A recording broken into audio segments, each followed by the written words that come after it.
నమస్తే, welcome dash tag you. నేను మీ రాజేష్. గులాబీ పార్టీలో ప్రస్తుతం పదవుల పందారం మొదలైందా అనే ఒక చర్చ జరుగుతోంది. సో ఇప్పుడు గులాబీ పార్టీ ప్రతిపక్షంలో ఉంది కదా, ఇప్పుడు పదవుల పందారం ఏంటి అని మీకు అనిపించవచ్చు. కానీ వాస్తవానికి అసెంబ్లీలో కౌన్సిల్లో ఉన్నటువంటి పదవుల కోసం ఒక ముగ్గురు నేతలు బీఆర్ఎస్ పార్టీలో పెద్ద ఎత్తున పోటీ పడుతున్నట్టుగా తెలుస్తుంది. సో ఇట్లాంటి సందర్భాల్లో ఆ ముగ్గురు నేతలు పోటీ పడుతున్నటువంటి వాళ్ళు ఇద్దరికైతే ఫిక్స్ అంటున్నారు.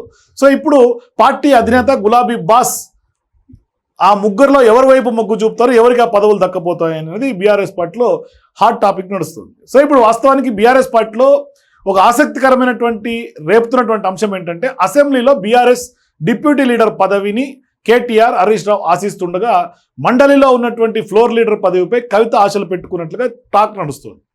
దీంతో ఇప్పుడు కేసీఆర్ ఈ ముగ్గురులో ఎవరికి పదవులు కట్టబెట్టబోతున్నారు అన్నది ఉత్కంఠగా మారింది. అయితే ఇప్పుడు తెలంగాణలో అసెంబ్లీ ఎన్నికల తర్వాత ప్రతిపక్షానికి పరిమితమైనటువంటి బీఆర్ఎస్ ఇప్పుడు పదవుల పంపకాల్లో ఆచితూచి అడుగులు వేస్తున్నట్టుగా స్పష్టంగా అర్థమవుతుంది. అంటే ఇప్పుడు బీఆర్ఎస్ ఎల్పీ నేతగా, ప్రతిపక్ష నాయకుడిగా పార్టీ అధినేత కేసీఆర్ ఉన్నారు. అయితే ఎన్నికలు జరిగి సుమారు ఏడాదిన్నర దాటిపోయింది. ఇప్పటి వరకు అసెంబ్లీలో బీఆర్ఎస్ ఎల్పీ డిప్యూటీ లీడర్ను మాత్రం బీఆర్ఎస్ పార్టీ నియమించాల. ఆయన అసలు అసెంబ్లీకి వస్తే కదా నియామకం పక్కన పెడదాం. సో ఇట్లాంటి సందర్భాల్లో రానని కూడా చెప్తున్నాడు ఆయన. సో ఇప్పుడు ఎప్పటికప్పుడు శాసనసభ డిప్యూటీ ఫ్లోర్ లీడర్ ఎంపికనైతే మాత్రం బీఆర్ఎస్ పార్టీ వాయిదా వేస్తూ వస్తున్నారు. అయితే గులాబీ బాస్ కూడా ఎప్పటికప్పుడు నెట్టేస్తున్నారు కూడా. దీంతో ఇప్పుడు అసెంబ్లీ సమావేశాల్లో ఆయా అంశాలను బట్టి సాధ్యమైనంత వరకు కేటీఆర్, హరీష్ రావు మాట్లాడుతూ కొంత వస్తున్నారు. కేసీఆర్ కూడా మా పిల్లలే సరిపోతారు సీఎం రేవంత్ రెడ్డికి తాజాగా సభలో కూడా చెప్పారు. ఇక ఇప్పుడు బీఆర్ఎస్ సిల్వర్ జూబ్లీ ఉత్సవాలు ముగిసిన నేపథ్యంలో మరోసారి ఎల్పీ లీడర్ పదవి పైన పార్టీల్లోనే ఎమ్మెల్యేల్లో కూడా చర్చ మొదలైనట్టుగా మనకు తెలుస్తుంది. పెద్ద ఎత్తున గుసగుస సాగుతోంది. మరి అసెంబ్లీలో ప్రతిపక్షానికి floor leader, deputy floor leader, public accounts committee chairman పదవులు ఉంటాయి.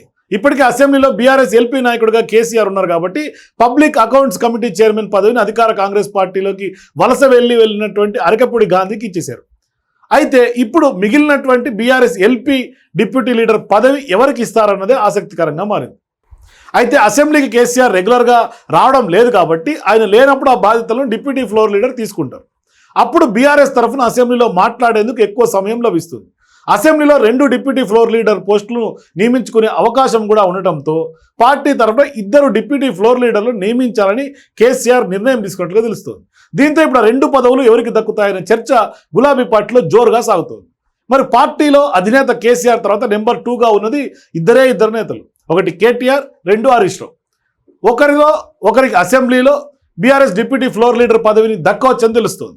అయితే 2 డిప్యూటీ ఫ్లోర్ లీడర్ పదవుల్లో కనుక ఒకటి కేటీఆర్కి, మరొకటి హరీష్ రావుకి ఇచ్చినా ఆశ్చర్యం లేదు, ఇవ్వచ్చన్న చర్చ కూడా జరుగుతోంది. అలా చేస్తే అసెంబ్లీలో పదవులన్నీ కేసీఆర్ కుటుంబానికే అన్న విమర్శలు వెల్లువెత్తాయన్న ఆలోచనలో కూడా ఇప్పుడు సీఎం కేసీఆర్ ఉన్నట్లుగా పార్టీ వర్గాలు చెప్తున్నాయి. మరి నిజంగానే ఇప్పుడు కేసీఆర్ కుటుంబానికే ఇప్పటిదాకా పదవులన్న విమర్శ తెలంగాణ రాష్ట్ర రాజకీయాలు కూడా షేక్ చేసినాయి. ఎన్నికలప్పుడు ఎజెండా కూడా మారినాయి. మరొకసారి ప్రతిపక్షంలో ఇటువంటి మిస్టేక్ కేసీఆర్ చేస్తారా అనేది కూడా చూడాలి.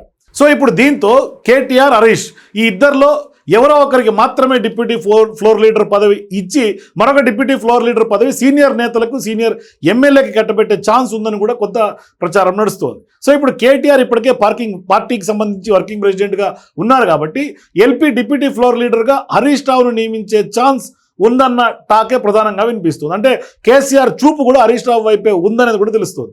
అయితే మరో డిప్యూటీ ఫ్లోర్ లీడర్ కోసం సీనియర్ నేతలైనటువంటి సబితా ఇంద్రారెడ్డి, జగదీశ్వర్ రెడ్డి, ప్రశాంత్ రెడ్డి, తలసాని శ్రీనివాస్ యాదవ్ తదితర పేర్లను, మాజీ మంత్రుల పేర్లను పరిశీలిస్తున్నట్టు తెలుస్తుంది.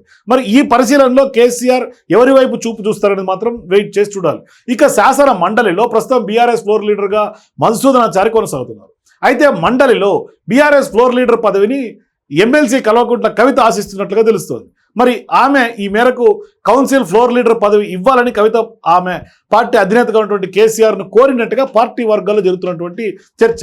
మరి మధుసూదనాచార్యను తప్పించి కవితకి మండలి ఫ్లోర్ లీడర్ పదవి ఎలా కట్టబెడతారనేది కూడా ఇప్పుడు ఆసక్తి రేపుతోంది. ఇలా వరుసగా పదవులన్నీ కేసీఆర్ కుటుంబ సభ్యులకే ఇస్తే పార్టీ వర్గాలతో పాటుగా ప్రజల్లో కూడా తప్పుడు సంకేతాలు వెళ్తాయనే చర్చ కూడా జరుగుతోంది. ఇలాంటి సమయంలో గులాబీ బాస్ కేసీఆర్ ఎటువంటి నిర్ణయం తీసుకుంటారనే దానిపైన పార్టీ వర్గాల్లో ఉత్కంఠ రేపుతోంది.